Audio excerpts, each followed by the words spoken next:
할렐루야. 오늘 새벽도 오늘 하루도 여러분들의 인생을 하나님 앞에 의탁하러 나오신 여러분들께 하나님 얼굴빛에서 뿜어져 나오는 하나님의 은혜와 평강의 복이 가득 임하시기를 축원합니다. 바울은 이제 벨릭스 총독 앞에 서게 됩니다. 바울을 죽이기 전에는 먹지도 마시지도 않겠다고 결단한 40여 명이나 되는 유대인들, 그들의 그 개교가 바울의 생질로 말미암아 이게 미리 알려지게 되고 바울이 피하게 되죠. 근데 이 유대인들이 사내들린 공회에서 이 바울을 율법대로 처결하려고 합니다. 사실은 율법대로가 아니죠. 어거지로 바울을 이제 모함하고 바울을 처단하려고 합니다. 근데 그때 또 바울이 지혜를 발휘해서 사두개파와 바리새파가 함께 있는 것을 보고 바울이 그렇게 소리 지릅니다. 나는 바리새인이다. 나는 바리새파다. 그리고 나는 부활을 믿는다. 이 사두개파는 아시다시피 부활을 믿지 않습니다. 그래서 이 사두개파와 바리새파가 양분화되어서 갈라지고 또 그 사이에 다툼이 일어나게 되죠. 그래서 이 바울을 서로 끄집어 당기면서 이 바리새파는 바리새파 내에 있는 이 바울을 보호하려고 하고 또 사두개인들은 이 바울을 처단하려고 하고, 그러니까 몸이 막 찢어질 정도로 그렇게 바울을 잡아 당기는 거죠. 그 틈에서 이제 우리가 6절 이하의 하반부가 8절 상반절까지 이제 없는데요. TR 사본이라고 우리가 보는 사본 말고 다른 사본이 있습니다. 이 공인 사본 TR 사본에는 이 없음이라 되어 있는 구절이 없고 다 나와 있죠. 그것을 참고해 보면 그렇습니다. 제가 읽어드리겠습니다. 어떤 사본에는 24장 6절 하반절부터 8장 상반절까지의 내용이 다음과 같습니다. 그래서 우리의 율법대로 재판하려고 했으나 천부장 루시아가 와서 그를 우리 손에서 강제로 빼앗아 갔나이다. 그리고 그를 고발하는 사람들에게 각하께 가라고 명하였나이다. 이렇게 나옵니다. 우리가 22절에 보면 또 천부장 루시아가 나오죠. 이 천부장 루시아가 와서 소동이 일어나니까 이제 바울을 이제 데리고 나간 거죠. 바울이 참 지혜를 발휘한 거죠. 이 공회 앞에서 위기를 모면합니다. 그리고 이제 470여 명이나 되는 그런 로마 병정들의 호의를 받으면서 이제 로마로 가기 위해서 가이사랴에 당도하게 됩니다. 이 가이사랴는 항구 도시죠. 저도 가이사랴에 가봤는데요. 이 가이사랴 굉장히 아름답습니다. 바로 앞바다가 이제 지중해 바다예요. 그래서 노을 지는 모습이 굉장히 인상 깊고 또 결혼 사진을 찍으러 많이 옵니다. 거기에 유대인들이. 아무튼 가이사랴에 이제 로마의 총독부가 있었어요. 그래서 총독도 당연히 그 가이사랴에 있습니다.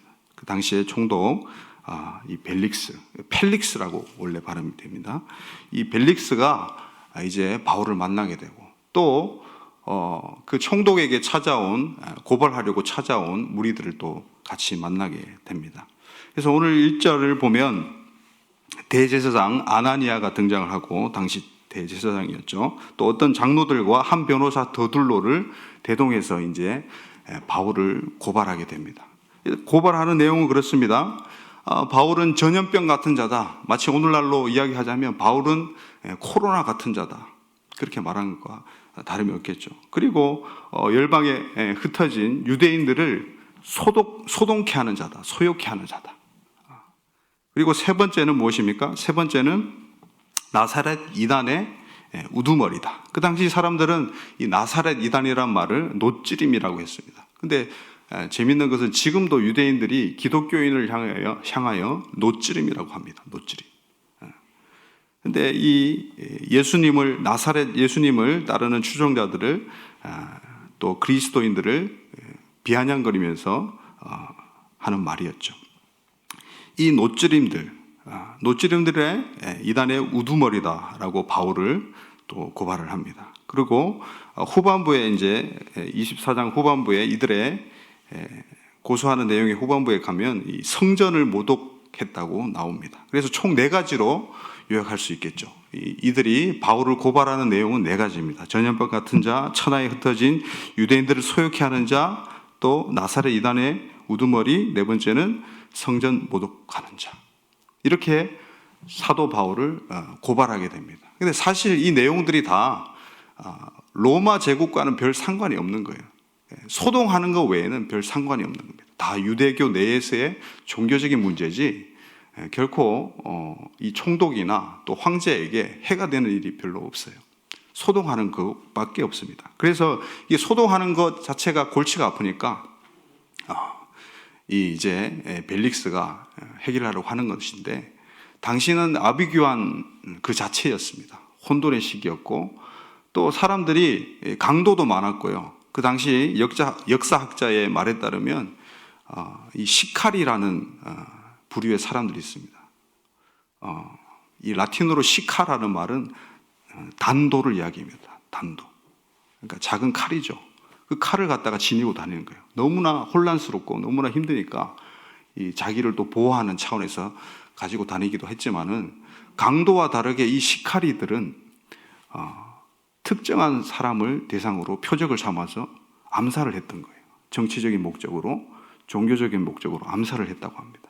그런 시카리들이 굉장히 많았어요. 아마도 24장 전에 나오는, 23장에 나오는 그 바울을 죽이기 전에는 마시지도 않고 먹지도 않겠다는 그 유대인들 40여 명은 이 시카리에 해당할 수도 있겠습니다. 그래서 예수님의 제자였던 베드로도 칼을 가지고 있었죠. 귀를 자르게 되죠. 그런 아비규환의 시대에서 이 바울은 고발을 당한 것이죠. 그래서 이제 바울은 벨릭스 앞에 드디어 서게 되고, 10절부터 이제 아주 상세하게 그리고 아주 논리적으로 자신을 변호하게 됩니다. 또 그 고발한 내용들을 반박을 하게 되죠. 바울은 그렇게 이야기합니다. 3차에 걸친 그 선교여행, 긴 여행, 그리고 이제 그 끝에 예루살렘에 당도했는데, 내가 예루살렘에 온 지 이틀밖에 되지 않았습니다.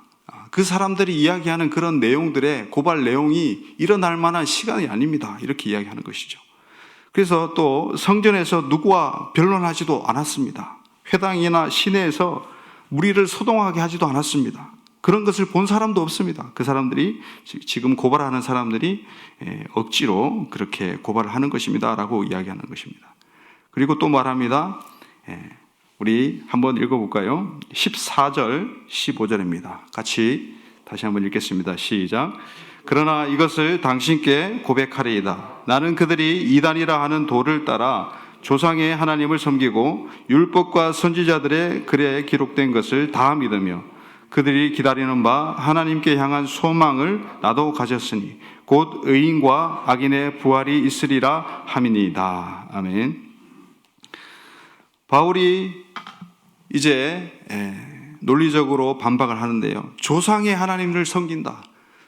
지금 고발하는 그 사람들이 믿는 그 도리에 어긋나지 않게 나는 믿음을 가지고 있다. 이렇게 말하는 것입니다. 조상의 하나님을 섬기고, 이 조상은 누구입니까? 한 사람입니까? 아니면 이스라엘 사람들의 모두의 조상 전부를 가리킬까요? 근데 이 조상의 하나님은 바로 아브라함의 하나님, 이삭의 하나님, 야곱의 하나님을 줄여서 이야기하는 거예요. 아부오트라고 합니다. 아부오트. 이 표현은 굉장히 많이 등장하는 관용어구예요. 그 히브리어의 특징적인 언어적 습관이 담겨있는, 그들의 문화와 철학이 담겨있는 그런 관용어구란 말이죠. 그래서 이 조상의 하나님, 그 하나님을 내가 섬긴다. 그리고 율법과 선지자들의 글에 기록된 것을 다 믿는다. 율법과 선지자도 여러분 아시겠지만 이것도 관용어예요. 그 당시 성경을 가리키는, 성경책 이렇게 하지 않고 율법과 선지자들의 글, 또는 모세와 또는 모세의 글과 선지자들의 글, 또는 시편. 예수님도 누가복음 24장에서 이 유대인들의 성경 독법을, 성경을 분할하는 법을 갖다가 예수님께서도 인정을 하십니다. 그렇게 부활하신 예수님께서 그렇게 말씀하시죠. 모세의 글과 선지자들의 글과 시편에 나를 가리켜 기록된 모든 것이 이루어져야 하리라. 아멘. 그렇게 고백을 합니다. 우리 다 같이 누가복음 24장 한번 다시 볼까요? 제가 방금 말씀드린 것은 또 이후에 나오는 구절이고요. 24장, 누가복음 24장 27절 띄워주실까요? 화면에 띄워주시겠습니다. 이에 모세와 모든 선지자의 글로 시작하여 모든 성경에 쓴 바 자기에 관한 것을 자세히 설명하니라. 여기에도 모세와 모든 선지자의 글이 등장합니다. 그리고 모든 성경에 쓴 바, 성경이 등장하죠. 이 성경을 다르게 이 관용어로 표현한 것이 바로 율법과 선지자들, 모세와 선지자들입니다. 그리고 사도행전, 누가복음과 사도행전 누가 썼습니까? 누가가 썼죠. 누가복음은 전편이고 사도행전은 후편이라고 보시면 될 것입니다. 이 누가가 동일하게 쓴 사도행전 28장 23절 같이 한번 띄워주실까요? 같이 읽겠습니다. 시작. 그들이 날짜를 정하고 그가 유숙하는 집에 많이 오니 바울이 아침부터 저녁까지 강론하여 하나님의 나라를 증언하고 모세의 율법과 선지자들의 말을 가지고 예수에 대하여 권하더라. 아멘. 여기도 바울이 동일하게 하나님 나라를 증언하고 모세의 율법과 선지자의 말을 가지고 예수에 대하여 권하더라. 이렇게 얘기합니다. 그러니까 성경 가운데 특히 신약 성경 가운데 율법과 선지자들이라는 이 관용어가 등장하는 부분은 마태복음이 많고요. 그 다음에 마태복음보다 더 많이 누가복음과 사도행전에 쓰고 있습니다. 그래서 이것이 율법과 선지자들의 글이 바로 성경을 가리킨다는 것이죠. 이 성경에 기록된 모든 것을 내가 다 믿는다. 바울이 그렇게 이야기하는 거예요. 그리고 덧붙여서 우리가 15절 읽었다시피 그렇게 이야기합니다. 그들이 기다리는 바 하나님께 향한 소망을 나도 가졌으니 곧 무엇입니까? 의인과 악인의 부활이 있으리라. 이것을 믿는다는 것이죠. 의인과 악인의 부활, 그죠? 여러분 어떻게 생각하십니까? 많은 분들이 우리 예수님을 믿으면 믿는 사람들만 부활한다고 생각하는 사람들이 많아요. 어떤 권사님도 그런 분들을 제가 만나봤는데요. 믿는 사람들만 부활한다. 그럼 여러분 그렇지 않습니다. 성경은 그렇지 않습니다. 우리 요한복음 5장 29절 한번 보실까요? 띄워주시겠습니다. 시작. 선한 일을 행하는 자는 생명의 부활로, 악한 일을 행하는 자는 심판의 부활로 나오리라. 아멘. 이 말씀은 예수님이 직접 하신 말씀이에요. 예수님께서도 두 가지의 부활에 대해서 이야기합니다. 하나는 생명의 부활, 하나는 심판의 부활. 이 바울도 지금 사도행전에서 똑같이 이야기하고 있습니다. 의인과 악인의 부활. 그래서 이 악인들도 부활해서 영벌에 처해지고 불못에 던져져서 영원토록 고통을 받는 거예요. 그래서 의인과 악인의 부활이 존재하는 것이죠. 이렇게 바울이 이야기한 이 자기의 변호, 논리적인 반박이 이제 쭉 전반부를 거쳐서 이제 후반부로 오게 됩니다. 바울이 그렇게 이야기합니다. 이 고발이라는 단어를 또 19절에도 쓰고 있는데요. 이 사도행전 24장에 고발이라는 단어가 4차례 등장을 합니다. 2절, 8절, 13절, 19절입니다. 고발이라는 단어가 등장하죠. 바울이 고발 당합니다. 근데 이 고발 당하고 또 말할 수 없는 고난과 고통 가운데, 역경 가운데 처해지는 이유가 무엇입니까? 바울은 그것을 한마디로 정의합니다. 우리 21절 다 같이 합독하시겠습니다. 21절입니다. 시작. 오직 내가 그들 가운데 서서 외치기를 내가 죽은 자의 부활에 대하여 오늘 너희 앞에 신문을 받는다고 이 한 소리만 있을 따름이니라. 이 한 소리만 있을 따름이니라. 내가 이 한마디 때문에 그 많은 고난을 당했다 이거예요. 내가 이 한마디 때문에 말도 안 되는 고발을 당했다 이거예요. 바로 부활입니다. 부활. 누가는요, 그 누구보다도 부활을 강조합니다. 그런데 어찌된 영문인지 부활에 대해서 설교하는 게 많이 없어요. 한국 강단에 여러분 들어보십시오. 여러분들은 다행히 복이 있어서 우리 담임 목사님이 부활에 대해서 많이 언급을 하십니다. 십자가 더 많이 언급하십니다. 근데 부활절 외에는 부활에 대해서 들을 기회가 별로 없는 것 같아요. 제 경험에 의하면. 부활절 외에는 부활 설교를 안 해서 되겠습니까, 여러분? 사도행전을 보면요, 사도들의 설교의 핵심이 바로 부활입니다, 여러분. 십자가로 끝나지 않아요. 또 사도행전 1장을 보면 사도들이 이제 새로운 사도를 뽑지 않습니까? 가룟 유다가 자살해서 죽었으니까. 새로운 사도를 뽑는 조건이 무엇입니까? 주님의 부활을 목격한 자예요. 주님의 부활의 가르침을 받은 자예요. 부활이 여러분 우리의 궁극적인 소망이 되어야 될 줄 믿습니다. 사실 부활과 십자가는 따로 떼어낼 수 없는 거예요. 동전의 양면과 같다고 그러지 않습니까? 결코 분리될 수 없는 것입니다. 부활이 없는 십자가는 무의미합니다. 십자가를 지고 십자가에서 매달려서 죽은 사람들이 셀 수 없이 허다합니다. 하루에도 수백 명이 십자가에 달려서 죽었다고 역사학자들은 기록을 합니다. 그것과 예수님의 십자가가 무엇이 다릅니까? 예수님은 부활하셨습니다. 할렐루야. 부활하셨기 때문에 우리가 그 도를 믿고 그게 복음이라고 우리가 받아들이고 그것을 소망 삼아서 이 험난한 이 고통스러운 세상에서 우리가 살고 있는 거예요. 할렐루야. 제가 힘들 때에 어떤 제 아는 지인에게 전화를 했어요. 이 형님은 제가 한 10년 이상 이제 알고 지낸 형님인데 그 형님께 제 어려움을 털어내려고 그렇게 전화를 하진 않았는데 아무튼 답답해서 이야기해야 될 상대가 그 형이 생각나서 이제 전화를 했어요. 오랜만에 전화를 했습니다. 그리고 형의 안부를 물었어요. 근데 그 형의 사정을 제가 조금 이제 사전에 알고 있었기 때문에 그런 부분에 대해서 여쭤봤는데 이 형이 갑자기 멀쩡한 직장을 그만뒀다는 거예요. 왜 그만뒀습니까?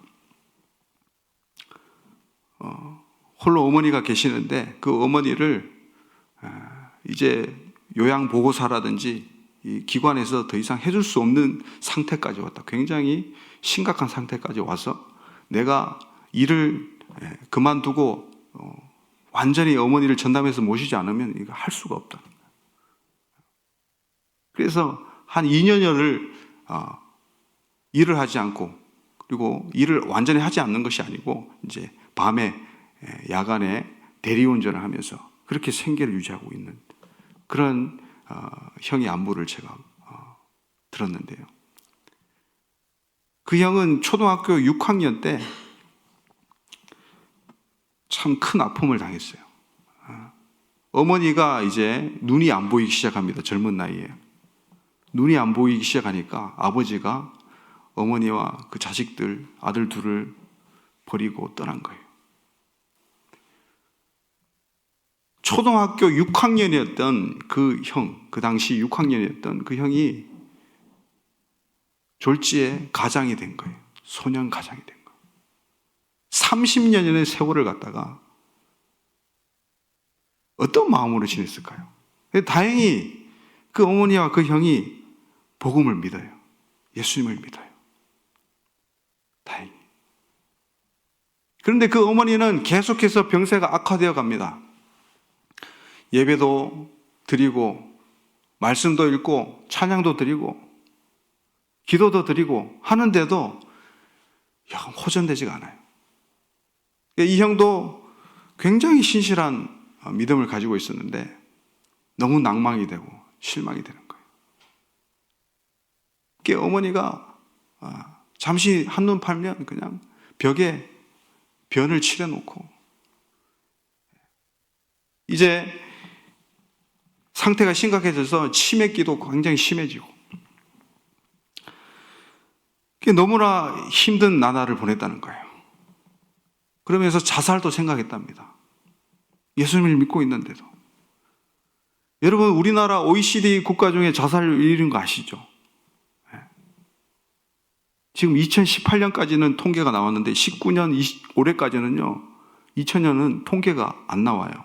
얼마나 많이 자살을 했는지 모르겠지만은 하루에 2018년 기준으로 하루에 1000명 이상 죽습니다. 한 달에 죄송합니다. 한 달에 1000명 이상이 죽어요. 그러니까 하루에는 한 35명씩 자살을 하는 거예요. 지금은 더 되겠죠. 그 많은 사람들이 소망을 잃고 죽어갑니다, 여러분. 복음을 아는 사람, 벨릭스도 그렇게 이야기합니다. 22절에 보면 벨릭스가 이 도에 관한 것을 더 자세히 아는 고로. 벨릭스도 복음에 대해서 알아요. 그리고 천하의 복음 전도자인 사도 바울로부터 복음을 들어요. 27절에 이태 동안이나. 이태는 2년입니다. 2년. 자그마치 2년을 갖다가 천하의 사도 바울의 설교를 듣는단 말이에요. 2년을요, 사도 바울을 불러가지고, 그것도 1대1로, 또는 자기 부인 대동해서 2대1로, 1대1 양육을 받는 거예요. 2대1 양육을 받는 거예요. 사도 바울한테, 여러분, 신약 성경의 저자인 사도 바울한테 직강을 듣는 거예요. 그런데도 두려움에 휩싸인다고 이야기하고, 동시에 어떻게 합니까? 26절에는 돈을 받을까 하고, 바울을 더 자주 불렀다는 거예요.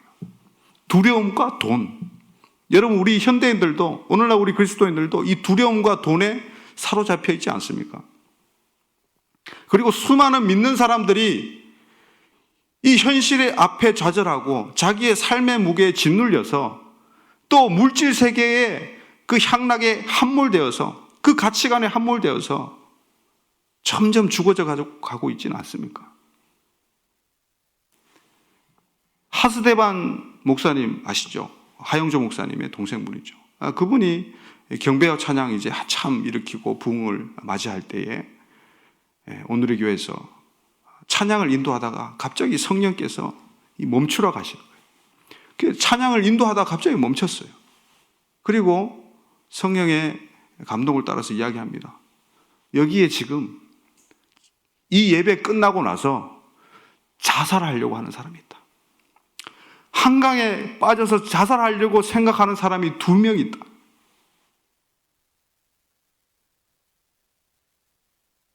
그 2명이 흐느껴 울면서 통곡을 하면서 그렇게 나옵니다. 이 시대에도 수많은 그리스도인들이 자살을 생각해요. 저도 몸이 아팠을 때, 저도 한 3년간 굉장히 아팠을 때 자살까지 생각을 했었어요. 너무나 괴로워서. 여러분, 현실이 녹록치 않습니다. 자신의 삶의 무게가 녹록치 않아요. 그 형이 얼마나 힘들었든지, 그리고 그 어머니를 모시면서 자기의 진 면목을 알게 됐대요. 자기가 얼마나 더러운 사람인가. 아마 말은 안 했지만 아마도 그럴 거예요. 어머니가 빨리 돌아가셨으면 좋겠다. 빨리 내가 자유로워져서 내 인생 좀 활개치면서 살고 싶다는 그런 생각을 안 했겠어요. 그 형님이 어머니를 그렇게 오랫동안 모시면서 자기가 얼마나 더럽고 추악한 인간임을 깨달았다는 거예요. 그래서 하나님께 계속 질문하는 거예요. 하나님, 왜 이런 고난을 주십니까? 왜 기도해도 낫지 않습니까?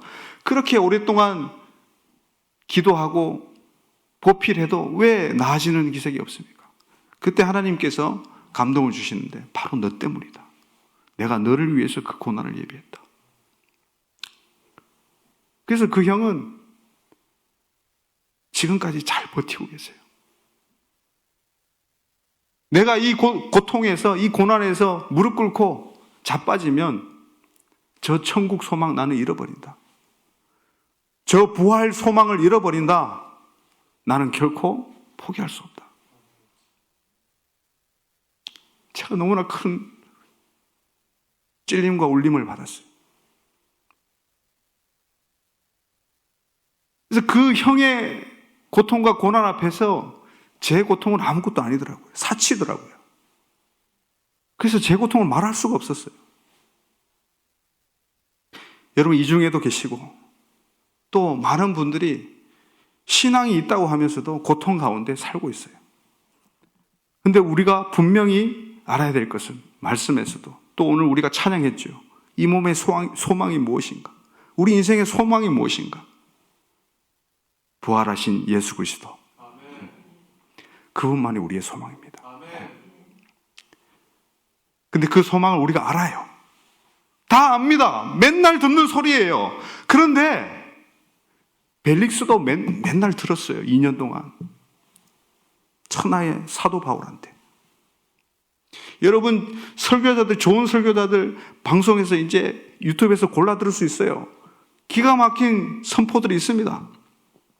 저희 목사님의 설교도 너무 좋죠. 너무 은혜스럽습니다. 그런데 우리가 그런 설교를 듣고 잠깐 찔림이 있고, 잠깐 내가 저런 진짜 복음을 들으니까 깨어있는 사람 같이 느껴질지 모르겠지만 사실 우리의 내면 속에 어떤 것들이 있는지 우리 스스로도 알 수가 없어요.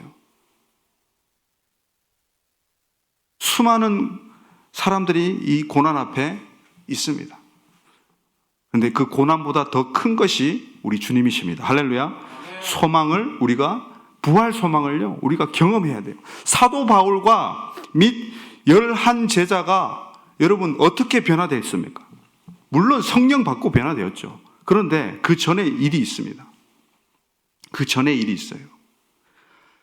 어떻게 그들이 변화된 삶을 살았을까요? 사도 바울이 어떻게 그렇게 급진적으로 바뀌었을까요?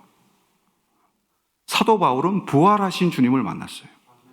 그리고 나머지 사도들도요, 십자가를 먼저 경험하지 않았습니다. 우리는 십자가 하면서 십자가를 고난으로만 생각하고 너무 고통스럽고 힘겨워해요. 그런데 사도들은 그렇지 않았다고요. 성경의 일무들은 그렇지 않았습니다. 아브라함도 그렇지 않았어요. 여러분, 아브라함이 왜 어떤 계기로 그 금쪽 같은 아들 이삭을 갖다가 하나님 앞에 제물로 드리기로 결단하고 모리아산으로 가게 됩니까? 그게 제정신입니까? 무슨 일이 일어났을 거 아니에요. 그게 창세기 22장의 일인데 창세기 18장에 어떤 일이 일어납니까? 새 천사의 방문을 받습니다. 그 중에 한 분은 예수님이에요. 그걸 어떻게 하느냐고요? 요한복음 8장에 나옵니다. 아브라함이 나 때에 이루어질 일을 알고 기뻐하고 즐거워했다고 이야기해요. 네가 50도 안 됐는데 아브라함을 보았느냐? 아브라함은 다 죽었다. 선지자들 다 죽었다. 유대인들이 이야기해요. 근데 예수님께서 그렇게 기가 막힌 대답하시죠. 내 말을 듣고 믿는 자는 죽지 아니하리라. 영생하리라. 그리고 예수님이 부활 논쟁에서 이야기합니다.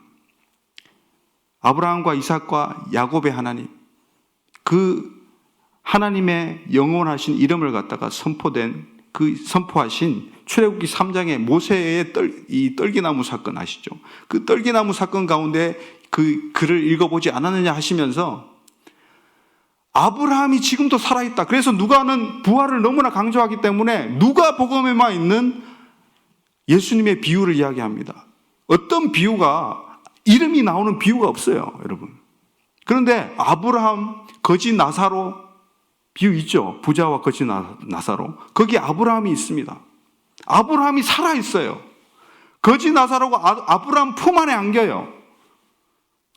아브라함이 살아있다니까요. 할렐루야.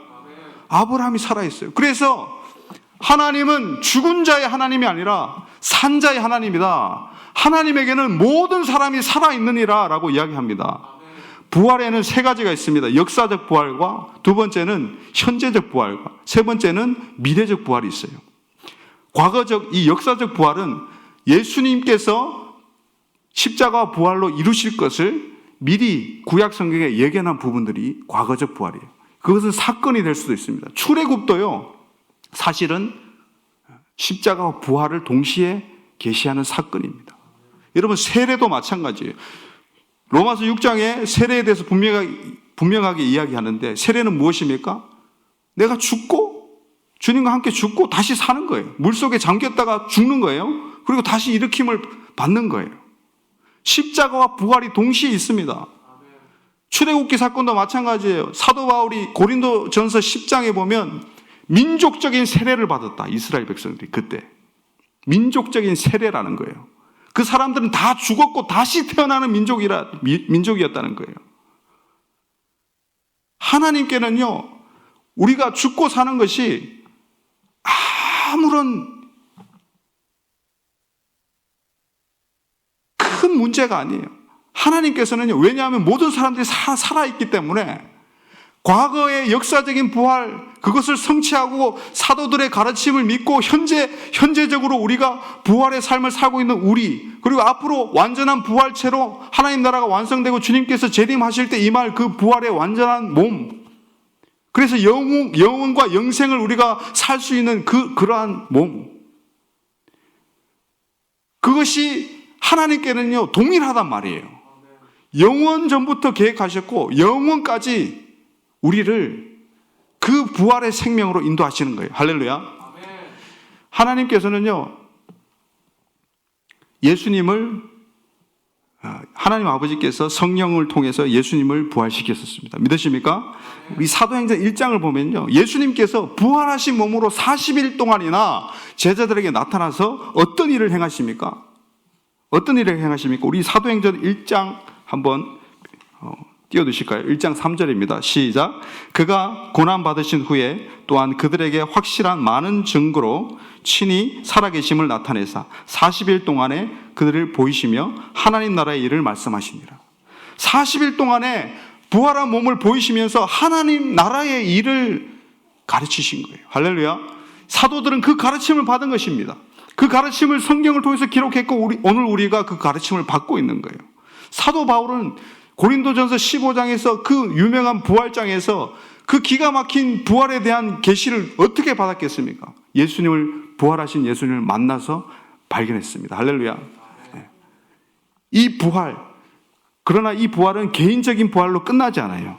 개인적인 부활로 결코 끝나지 않습니다. 우리 로마서 11장 같이 보고 기도하겠습니다. 11장입니다. 시작. 그러므로 내가 말하노니 그들이 넘어지기까지 실족하였느냐? 그럴 수 없느니라. 그들이 넘어짐으로 구원이 이방인에게 이르러 이스라엘로 시기나게 함이니라. 12절. 그들의 넘어짐이 세상의 풍성함이 되며 그들의 실패가 이방인의 풍성함이 되거든 하물며 그들의 충만함이리요. 15절. 그들을 버리는 것이 세상의 화목이 되거든 그 받아들이는 것이 죽은 자 가운데서 살아나는 것이 아니면 무엇이리요. 지금 바울은 한 개인의 부활에 대해서 이야기하고 있지 않아요. 온 이스라엘 백성들을 향해서 이야기합니다. 그 받아들이는 것. 이스라엘을 이제 이방인들을 위해서 잠시 동안 버렸어요. 영영이 버린 것이 아니죠. 그런데 이제 이방인들이 이방인의 때에, 은혜의 때에 복음을 받아들이고 이제 이방인 때가 끝나고 다시 유대인의 때가 시작이 됩니다. 지금이 그 타이밍이에요, 여러분. 그리고 그 유대인들이 민족적으로 회개하고 주님께 돌아오는 그 받아들이는 것이 바로 죽은 자 가운데서 살아난다는 것이에요. 민족적인 부활을 이야기하고요. 또 이때에 전체적인 부활이, 그 미래적인 부활이 이루어질 거라는 놀라운 메시지를 하고 있는 것입니다. 우리는 과거적인 부활을 알고 있습니다. 역사적인 부활을 알고 있습니다. 현재적인 부활을 우리 어떻게 살아야 됩니까? 어제 담임 목사님 설교를 참고하세요. 물과 성령으로, 말씀과 성령으로 우리는 살아내는 것이 현재적인 부활을 사는 것인 줄 믿습니다. 그리고 우리는 미래적인 그 부활을 소망해야 돼요. 결코 벨릭스처럼 물질에 함몰되지 않고 두려움에 휩싸이지 않고 담대하게 부활 소망을 기쁨 삼아서 우리는 능력 있게 힘 있게 승리해야 될 줄 믿습니다. 사망을 이기신 주님, 사망을 승리하신 주님, 사망아 네가 쏘는 것이 어디 있느냐 말씀하시죠. 우리는 사망을 이기신 주님을 믿습니다. 할렐루야. 십자가로 죄를 해결하셨고 부활로 말미암아 사망을 이기셨습니다. 기도하시겠습니다. 하나님 아버지 감사합니다. 오늘 사도행전 24장을 통하여서 우리가 부활 소망을 우리가 가지고 나가기 원합니다. 이 시간 그 부활 소망을 우리가 붙잡고 어떠한 역경 가운데서도 이 부활 소망만이 유일한 소망 되시고 우리를 살게 하시는 동력이 될 줄 믿습니다 라고 이 부활신앙 붙잡고 주님 붙잡고 기도하며 나가기 원합니다. 기도하시겠습니다. 하나님 아버지 감사합니다. 오늘 우리 가운데 이 사도행전 24장 가운데서 우리의 유일한 소망, 썩지 아니하는 소망, 썩어지는 이 세상 가운데서 유일하게 붙잡을 수 있는 썩지 않는 소망, 그 부활 소망을 우리가 깨닫게 하시니 감사합니다. 사도 바울은 이 부활 소망이 한 소리 때문에 고발당하고 각종 어려움에 처했지. 우리는 하나님 아버지 이 고난 가운데 작은 고난에서도 낙망하고 쓰러지는데 주님, 이 놀라운 부활신앙, 부활 소망을 붙잡고 나아가는 저희들 되기를 원합니다. 주님, 세상을 이기고 사망을 이기신 우리 예수님을 따라서 우리가 이 새벽에 기도하며 나갈 것은 바로 부활하신 주님을 붙잡고 나갈 것인 줄 믿습니다. 부활하신 주님이 우리의 참된 소망 되십니다. 주님, 우리에게 역사하여 주셔서 두려움을 없애주시고 물질에 함몰되는 것을 막아주시고 우리를 의의 길로, 주님 소망의 길로 인도하여 주시옵소서. 그렇게 하실 줄 믿고 오늘 하루도 주님께 맡기며 나아갑니다. 감사합니다. 주님, 역사하여 주시옵소서. 일하여 주시옵소서. 함께하여 주시옵소서. 하나님 아버지 감사합니다. 오늘도 우리에게 말씀으로 부활 소망을 꿈꾸게 하시니 감사합니다. 그러나 그것은 꿈이 아니라 현실로 다가올 것임을 믿습니다. 그리고 우리가 그 역사적인 부활을 성경 말씀을 통하여, 복음 전도자를 통하여 듣고 믿게 하셔서 이제 현재적인 부활로 주님, 우리가 그 신앙, 부활 신앙 가지고 살아가게 하시면 감사드립니다. 주님, 우리가 물과 성령으로 날마다 거듭나서 그 부활 신앙 견지해서 미래적인 그 소망, 미래적인 부활을 완전히 이루는 데까지 나아갈 수 있도록 우리를 인도하여 주시옵소서. 어떤 고난 앞에서도 굴하지 않고 소망을 붙잡고 예수 그리스도의 십자가와 부활을 붙잡고 나가는 저희들 될 수 있도록 축복하여 주시옵소서. 예수님의 이름으로 기도합니다. 아멘. 다시 한번 기도로 나아가기 원합니다.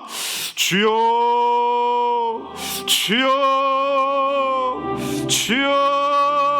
하나님 아버지 감사합니다. 우리 가운데 하나님 아버지 부활 신앙이 있게 하신 감사합니다. 부활이 없으면 우리의 믿는 바가 모두 헛되다고 말씀하셨습니다. 부활이 없으면 지금 우리 그리스도인의 생활이 그 누구보다도 비참하고 불쌍하다고 말씀하셨습니다. 그러나 우리는 부활을 주님 사실로 받아들이고 이 부활을 믿음으로 받아들이고 취합니다. 주님, 이 부활 신앙 가운데 우리의 믿음이 뜨겁도록 역사하여 주시옵소서. 부활 신앙이 살아나야 우리의 삶이 살아날 줄 믿습니다. 소망이 살아날 줄 믿습니다. 끊어졌던 그 사망의 주님 사망의 권세들이 끊어진 바를 우리가 알고 선포합니다. 주님, 우리가 소망이 끊어진 사람들이 있습니까? 소망이 끊어진 사람들에게 주님 부활 소망으로 다시 한번 참 소망이 되어주시고 예수 그리스도 그분을 만남으로 우리가 하나님 나라의 비전을 꿈꾸며 부활하신 하나님의 놀라우신 그 뜻을 받들어서 앞으로 다가올 미래적인 부활을 우리가 향하여 나아가는 신실한 그리스도인들 될 수 있도록 주님 역사하여 주시옵소서.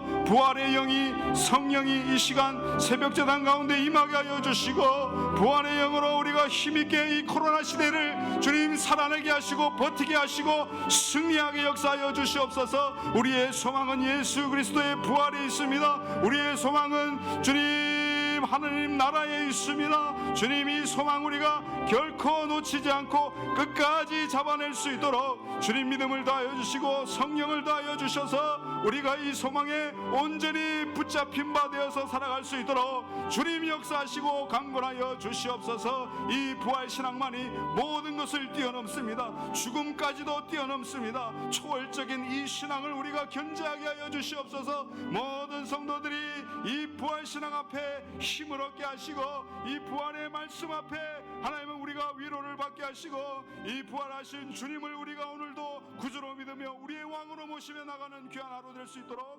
역사하여 주시옵소서.